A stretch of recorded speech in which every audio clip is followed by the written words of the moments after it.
ஆர்வலர்கள் அனைவரையும் pass cricket media சார்பாக வருக வருக என அன்போடு வரவேற்கிறேன். ஐபிஎல் போட்டிகள் கோலாகலமாக நடந்து வருகிறது, நாம் அறிந்தது. மீள் பார்வை நம்ம பார்த்துட்டு வந்துடுவோம். 21வது போட்டி முதல் 25வது போட்டி வரை. இதில் 21வது போட்டியை பொறுத்தளவுக்கு எல்எஸ்ஜி அணி வெற்றி பெறும்னு நம்ம சொல்லியிருந்தோம் ஜிடிக்கு எதிரான ஆட்டத்தில். அதன்படி வெற்றி பெற்றது, கடவுளுக்கு நன்றி. அடுத்து 22வது போட்டியில் சிஎஸ்கே கேகேஆரில் கேகேஆர் வெற்றி பெறும்னு சொன்னோம். அதில் சிஎஸ்கே ஜெயிச்சது நமக்கு ஒரு தோல்வி. அதற்கு அடுத்தபடியாக 23வது போட்டி பஞ்சாப் கிங்ஸ் எஸ்ஆர்ஹெச்சில் பஞ்சாப் கிங்ஸ் வெற்றி பெறும்னு சொல்லியிருந்தோம். ஆனால் முடிவில் டஃப்பான ஆட்டத்தில் எஸ்ஆர்ஹெச் அணி வெற்றி பெற்றது.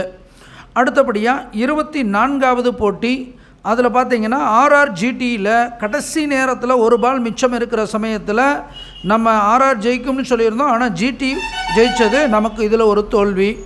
அடுத்தபடியாக 25வது போட்டி மும்பை இந்தியன்ஸுக்கும் ஆர்சிபிக்கும் இடையிலான போட்டி. இதில் மும்பை இந்தியன்ஸ் அணி வெற்றி பெற்று 2வது வெற்றியை பதிவு செய்யும் சொல்லியிருந்தோம். அதன்படி வெற்றி பெற்றது.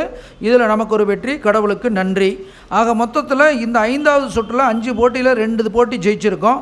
மீள் பார்வையில் முதல் சுற்றில் 40, 2வது சுற்றில் 60, 3வது சுற்றில் 40, 4வது சுற்றில் 60, மறுபடியும் 5வது சுற்றில் 40%.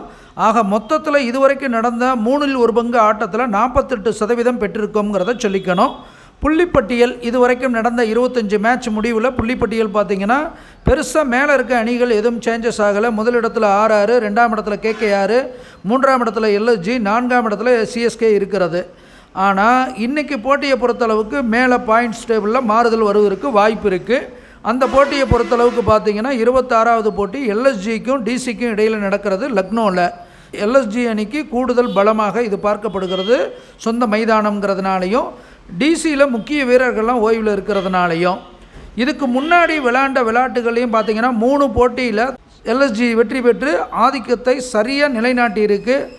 அப்போ டெல்லி கேபிட்டல்ஸ் இன்னும் ஒரு வெற்றி கூட இந்த அணிக்கு எதிராக பெறலைங்கிறதுனால அதிகமாக ஆதிக்கம் காட்டுறதுக்கு முயற்சி பண்ணுவாங்க.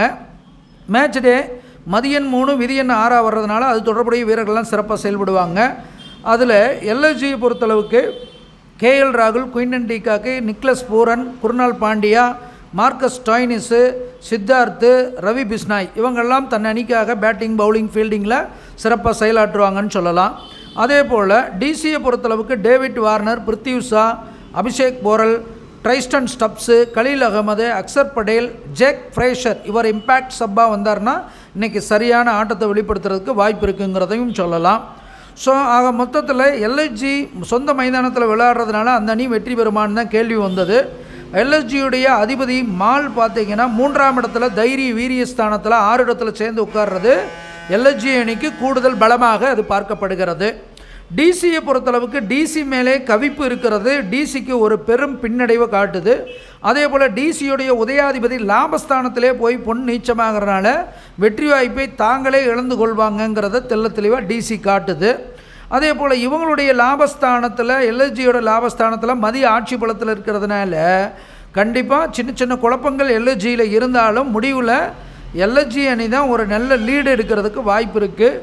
உச்ச கதிர் டிசியை நோக்கி வந்தாலும் விரையாதிபதியாக இருக்கிறதுனால டிசிக்கு ஒரு பெரும் பின்னடைவு தான் காட்டுது. புகர் எல்எஸ்ஜியை நோக்கி வருவது அந்த அணிக்கு சிறப்பு, பாக்கியம், அதிர்ஷ்டம் நல்ல சிறப்பாக தேடி வர்றதுக்கான அமைப்பு இருக்குது. ஆக மொத்தத்தில் 2 அணிகளை அலசி ஆராய்ந்ததில் நமக்கு எல்எஸ்ஜி அணி தான் கூடுதலாக வெற்றி பலம் பெறுவதற்கான வாய்ப்புகள் இந்த போட்டியில் இருக்குங்கிறத சொல்லிக்கிட்டு அனுமானிப்பது நாமாக இருந்தாலும் தீர்மானிப்பவன் இறைவன் ஒருவனே என்று கூறிக்கொண்டு விடைபெறுகிறேன். நன்றி, வணக்கம்.